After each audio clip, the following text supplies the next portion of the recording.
E ëndërroni Dolce Vitën?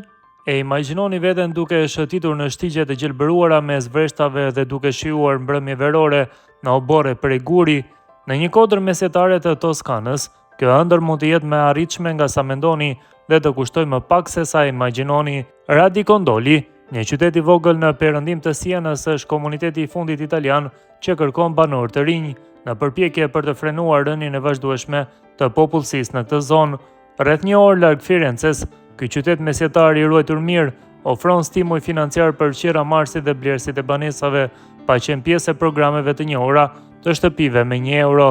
Me histori mbi 1000 vjeçare, Radicondoli ruan karakterin e tij mesjetar. Rrugica me kaldrëm, çati me tjegulla dhe gjurmë të fortifikimeve të vjetra, i ndërtuar mbi fushat e Sienës, ai ofron pamje panoramike drejt arave, pyjeve dhe ullishteve, ndërsa në afërsi ndodhen kështjella dhe kantina vere që plotësojnë përvojën autentike toskane. Sipas CNN Travel, kryetari i bashkisë, Francesco Guargiuliani, ka vënë në dispozicion mbi €400.000 për këtë vit, me synim të rriqjen e banorëve të rinj të përhershëm. Programi përfshin subvencione për blerje banese, mbështetje financiare për studentët dhe stimuj për përdorimin e energjisë së gjelbër. Paralelisht, bashkia mbulon 50% të qiras për 2 vitet e para për ata që vendosen në fillim të vitit 2026.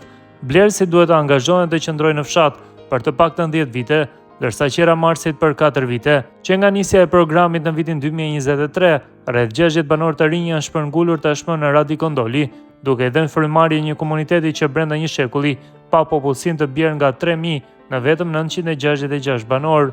Aktualisht rreth 100 nga 450 banesa janë bosh në këtë zonë. Një ndryshim nga zonat të tjera që ofrojnë prona të braktisura me çmime simbolike, Radicondoli thekson se shtëpitë ruajnë vlerën e tyre tregtare. Shumë prej tyre janë të banueshme ose në gjendje të mirë, duke i kursyer blerësit nga rinovimet e mëdha.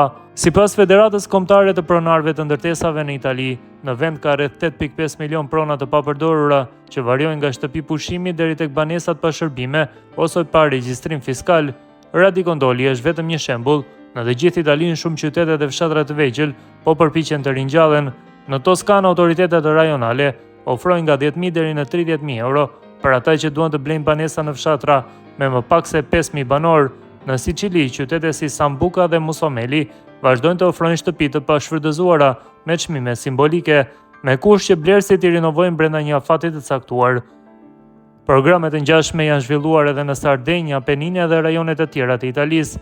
Shumë aplikantë thonë se vendimi shpesh varet nga kostoja, ndërsa çmimet e pasurive të paluajtshme rriten ndjeshëm në qytete në mbar botën. Ëndra e pronësisë shpesh duket e paarritshme. Të tjerë përmendin hapësirën ose mundësinë për të ndërtuar shtëpinë e ëndrave në një vend të bukur. Për çdo që po mendon të zhvendoset në fshatrat italiane, qoftë për arsye financiare apo për një ekuilibër më të mirë jetese, Radicondoli ofron një mënyrë të rejse dhe realiste për ta bërë këtë hap.